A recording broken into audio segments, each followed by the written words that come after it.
On the basis of origin resources biotic और abiotic होते हैं।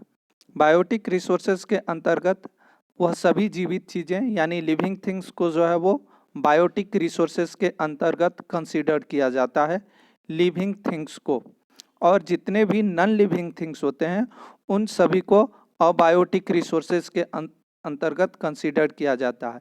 जैसे कि बायोटिक रिसोर्सेज में आप लाइव स्टॉक की बात कर सकते हैं, फ्लोरा फौना की बात कर सकते हैं। अबायोटिक रिसोर्सेज के अंतर्गत आप रॉक्स और मेटल्स की बात कर सकते हैं। ये सभी जो है वह आपको resources on the basis of origin के अंतर्गत कंसीडर किए जाते हैं। नेक्स्ट होता है आपको on the basis of exhaustibility.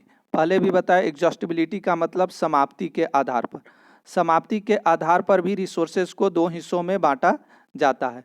एक बोला जाता है रिन्यूएबल रिसोर्सेज, यानी ऐसे रिसोर्सेज जिसे हम दोबारा प्राप्त कर सके, उसे हम रिन्यूएबल रिसोर्सेज करते हैं, जो प्रकृति में हमारे मौजूद है, जिसमें आपको वाटर हो गया, फॉरेस्ट हो गया, वाइल्ड लाइफ हो गया।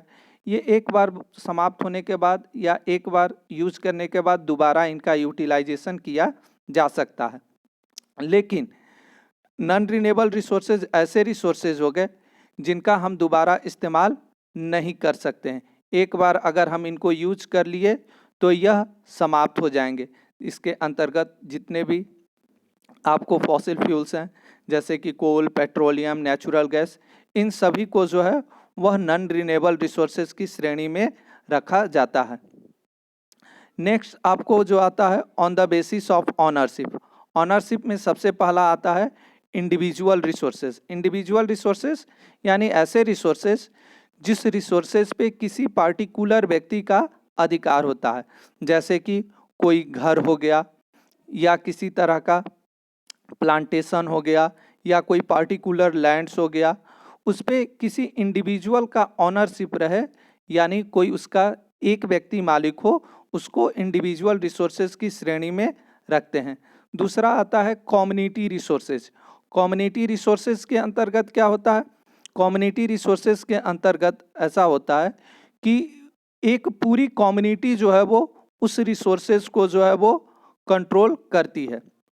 इस पे सबका हक होता है, सबका अधिकार होता है। जैसे कि इसके अंतर्गत आपको जो है वो ग्राउंड्स आ जाएंगे, कोई विलेज पॉन्ड्स आ जाएगा, पब्लिक पार्क आ जाएगा, स्पोर्ट और पिकनिक के प्लेसेस आ जाएंगे। यह सभी जो है वो आपको कम्युनिटी रिसोर्सेज के अंतर्गत आते हैं। नेशनल रिसोर्सेज के अंतर्गत जो है वो, जैसे कि मान लीजिए कि यह इंडिया है और इंडिया के अंतर्गत जो है वो, इंडिया के बाउंड्री के अंतर्गत जितनी भी चीज़ें पड़ेगी, चाहे वो कोई भी चीज़ हो, यानी भारत के नक्शा को अगर आप देखें और उस नक्शे के अंतर्गत आने वाली हर एक वस्तु, हर एक चीज़ को जो है वो नेशनल रिसोर्सेज की श्रेणी में कंसीडर किया जाता है। नेक्स्ट इसके बाद आता है आपको इंटरनेशनल रिसोर्सेज।